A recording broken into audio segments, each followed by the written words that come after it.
வீரர்கள் ஆடும் விளையாட்டான ஏறுதழுவுதல் அரங்க திறப்பு விழாவிற்கு வருகை தந்திருக்கக்கூடிய மாண்புமிகு அமைச்சர் பெருமக்கள் ஐ பெரியசாமி அவர்களே, ஏவா வேலு அவர்களே, மூர்த்தி அவர்களே, பிடிஆர் பழனிவேல் தியாகராஜன் உள்ளிட்ட அமைச்சர் பெருமக்களே, நாடாளுமன்ற சட்டமன்ற உறுப்பினர்களே, உள்ளாட்சி பிரதிநிதிகளே, தலைமைச் செயலாளர், மாவட்ட ஆட்சித்தலைவர் உள்ளிட்ட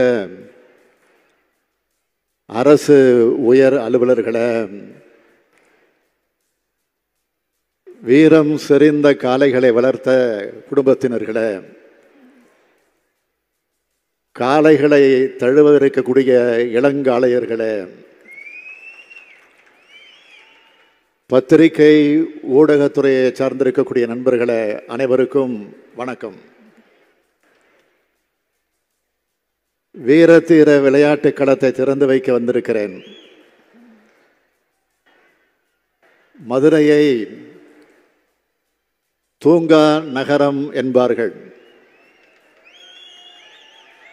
போட்டி என்று வந்துவிட்டால் தோல்வியை தூள் தூளாக்கும் நகரம் என்பதை வாடிவாசல் ஆண்டுதோறும் மெய்ப்பித்துக் கொண்டிருக்கிறது. தமிழர் பண்பாட்டு விளையாட்டான ஏறுதழுவுதலுக்கு சங்கம் வளர்த்த மதுரையில் இந்த மாபெரும் அரங்கம் நம்முடைய திராவிட முன்னேற்றக் கழக அரசால் கட்டி எழுப்பப்பட்டிருக்கு. அதுவும் தமிழ் தலைவர் கலைஞர் அவருடைய 100ஆண்டு விழா கொண்டாடுகிற ஆண்டில் அமைக்கப்பட்டிருப்பது கூடுதல் சிறப்பு. பல்லாயிரம் ஆண்டு பெருமை கொண்ட நம்முடைய தமிழினம் கொண்டாடும் தழுவுவதற்கான அரங்கத்தை கட்டி எழுப்பியவன் இந்த ஸ்டாலின் என்று வரலாற்று என்னுடைய பெயர் இடம்பெறுவது எனக்கு கிடைத்திருக்கக்கூடிய பெருமை. திராவிட முன்னேற்றக் கழக ஆட்சி அமைந்து 3 ஆண்டுகள் ஆகியிருக்கு. அதுக்குள்ள 3 முக்கியமான கம்பீர சின்னங்களை இந்த மதுரையில் ஏற்படுத்தியிருக்கோம். ஒன்று, தமிழினத்தோட பழமையை சொல்ற கீழடி அருங்காட்சியகம் மதுரைக்கு அருகில் அமைக்கப்பட்டிருக்கு. 2வது, கலைஞர் பேரால மாபெரும் நூலகம் பிரம்மாண்டமா மதுரை மாநகரில் அறிவு மாளிகையா அமைக்கப்பட்டிருக்கு. இப்போ 3வதா இந்த கலைஞர் 100ஆண்டு ஏறுதழுவுதல் அரங்கம் ஜல்லிக்கட்டுக்கு பேரு போன அலங்காநல்லூர்ல அமைக்கப்பட்டிருக்கு. இதை சொல்ல நேரத்தில் 2015ஆம் ஆண்டு அறிவிச்சு இன்னைக்கு வரைக்கும் மதுரைக்கு இன்றைக்கு மத்தியில் இருக்கக்கூடிய ஒன்றிய பாஜக அரசால் கொண்டு வரப்படாத ஒரு திட்டமும் இருக்கு. அது உங்க ஞாபகத்துக்கு வந்தா அதுக்கு நாம் பொறுப்பில்லை. இந்த அரங்கத்தை கம்பீரமாகவும் அழகாகவும் அமைச்சு கொடுத்த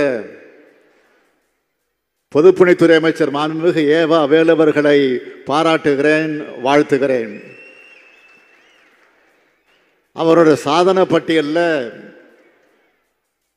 இப்போ இந்த கலைஞர் 100ஆண்டு ஏறுதழுவுதல் அரங்கமும் சேர்ந்துடுச்சு. சென்னையில் கலைஞர் நினைவகமும் விரைவில் திறக்கப்பட இருக்கு. இந்த விழாவை மிக பிரம்மாண்டமாக ஏற்பாடு செய்துள்ளார் நம்முடைய மாண்புமிகு அமைச்சர் மூர்த்தி அவர்கள். தை மாதம் பிறந்தால மாண்புமிகு மூர்த்தி ஜல்லிக்கட்டு மூர்த்தியா மாறிடுவார். கோட்டைக்கு கூட வராம ஜல்லிக்கட்டு மைதானத்தில் இருந்துடுவார்.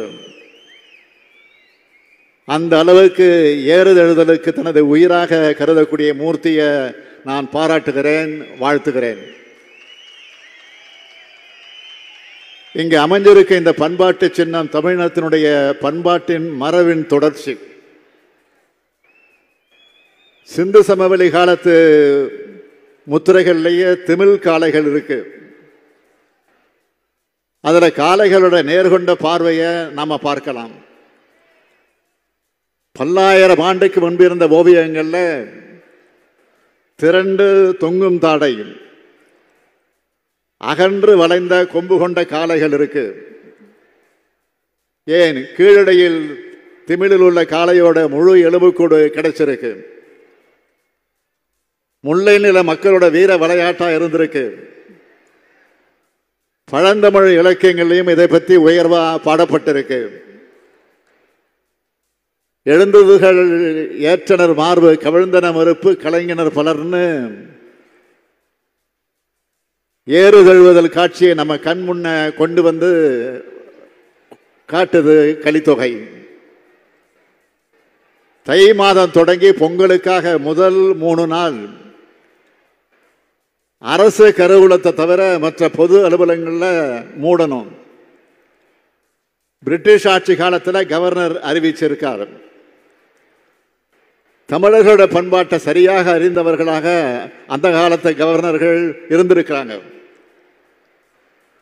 ஆண்டுதோறும் தை மாதம் ஏறுதழுது நடக்கும்போது அலங்காநல்லூரும் அவனியாபுரமும் பாலமேடும் உற்சாகத்தோடு காணப்படும். இந்த பண்பாட்டு திருவிழா உலகம் முழுவதும் பேசப்படணும்னு தான் இந்த அரங்கத்தை அமைக்கிற முடிவை எடுத்தோம். தலைவர் கலைஞருக்கு ஏறுதழுவு போட்டி மேலே தனி பாசம் உண்டு. அதனால தான் தன்னுடைய மூத்த பிள்ளையான முரசொலியின் சின்னமா ஏறுதழுவு காட்சியை வச்சார். 1974ஆம் ஆண்டு ஜனவரி மாதம் சென்னையில் ஏறுதழுவு போட்டிகளை நடத்தியவர் கலைஞர். சல்லிக்கட்டு, ரேக்லா ரேஸ் போன்றவற்றை 2006ஆம் ஆண்டு சென்னை உயர்நீதிமன்றத்தோட மதுரை கிளை தடை செஞ்சப்போ பாதுகாப்பான முறையில் நாங்கள் நடத்துவோம்னு உறுதியளித்து அனுமதியை பெற்றவர் தலைவர் கலைஞர். 2007ஆம் ஆண்டு உச்சநீதிமன்றம் ஜல்லிக்கட்டுக்கு தடை விதிச்சப்பவும் தடையை நீக்கிறதுக்காக வலுவான வாதங்களை வச்சு வாதாடினதும் போட்டிகள் நடத்தலாம்னு அனுமதியை பெற்றதும் கழக ஆட்சியில்தான். ஆட்சி மாறியதும் 2014ஆம் ஆண்டு ஜல்லிக்கட்டு நடத்த முடியாத சூழல் வந்தது. நம்ம இளைஞர்கள் சேர்ந்து மெரினா தமிழர் புரட்சின்னு சொல்ற அளவுக்கு 2017 மிகப்பெரிய மக்கள் போராட்டம் சென்னை கடற்கரையில் நடந்துச்சு. அமைதி வழியில் போராடினவங்க மேல வன்முறையை ஏவி கூட்டத்தை கலைச்சி அன்னைக்கு இருந்த அதிமுக ஆட்சி அவங்கள ஆட்டோக்குள்ளேயே வச்சு தீ வச்சு கொளுத்தி அந்த கொடுமையான காட்சியெல்லாம் அப்போ வெளியாச்சு. தமிழ்நாடு முழுக்க நடந்த போராட்டங்களுக்கு அதிமுக ஆட்சி அடிபணிஞ்சது. அதன் பிறகுதான் மீண்டும் ஏறுதழுவுதல் போட்டிகள் நடத்துகிற நிலை உருவாச்சு. ஆனாலும் நிரந்தர தீர்வு எட்டப்படலை. ஒவ்வொரு ஆண்டும் அனுமதி தரோன்ற பேரில் ஒன்றிய பாஜக அரசு நாடகம் ஆடுச்சு. ஆனால் உச்ச நீதிமன்றத்தில் வழக்கு நடந்துட்டு தான் இருந்துச்சு. அந்த வழக்கில் ஒன்றிய அரசு உச்ச நீதிமன்றத்தில் என்ன சொன்னது தெரியுமா? ஜல்லிக்கட்டு, மாட்டு வண்டி பந்தயம் உள்ளிட்ட போட்டிகளை நாங்கள் அங்கீகரிக்கவில்லை. மாட்டு வண்டி பந்தயம், ஜல்லிக்கட்டு போட்டியை ஊக்குவிக்கும் திட்டமும் இல்லை. கிராமப்புற வீரர்களை ஊக்குவிக்கும் கேலோ இந்தியா உள்ளிட்ட எந்த திட்டத்தின் கீழும் ஜல்லிக்கட்டு இல்லை என்று தெரிவித்தார்கள் ஒன்றிய அரசு தரப்பில். நமது திராவிட மாடல் அரசு நீதிமன்றத்தில் என்ன சொன்னது? ஜல்லிக்கட்டு வெறும் பொழுதுபோக்கு போட்டி இல்லை, அது உழவர்களோட வாழ்வோடும் பண்பாட்டோடும் கலந்தது. போட்டிகளை பாதுகாப்பாக நடத்துகிறோம், காளைகளை நமது குடும்பங்கள் கவனத்தோடு வளர்க்கிறோம்னு அழுத்தம் திருத்தமாக வாதங்களை வச்சோம். திராவிட மாடல் அரசினுடைய தீவிர முயற்சியால் ஜல்லிக்கட்டு போட்டிகள் நடத்தலாம் என்ற வரலாற்று சிறப்புமிக்க தீர்ப்பை கடந்த ஆண்டு மே மாதம் உச்ச நீதிமன்றத்தில் பெற்றோம். இவ்வளவு தடைகளையும் திமுக அரசு உடைச்சு எரிஞ்ச காரணத்தினால தான் இன்னைக்கு ஏறு தழுவுதல் போட்டி கம்பீரமாக நடக்குது. இந்த சாதனை வரலாற்றோட தொடர்ச்சியா இந்த கலைஞர் நூற்றாண்டு ஏறுதழு அரங்கத்தில் காளைகள் ஏறுதழுதல் பற்றிய அருங்காட்சியகமும் நூலகமும் அமைக்கப்பட்டிருக்கு. பல நூற்றாண்டுக்கு முந்தைய நூல்களும் ஓவியங்களும் புகைப்படங்களும் இங்கே இருக்கு. இதனை உருவாக்கி தந்த தமிழிணைய கல்விக் கழகத்துக்கு நன்றி.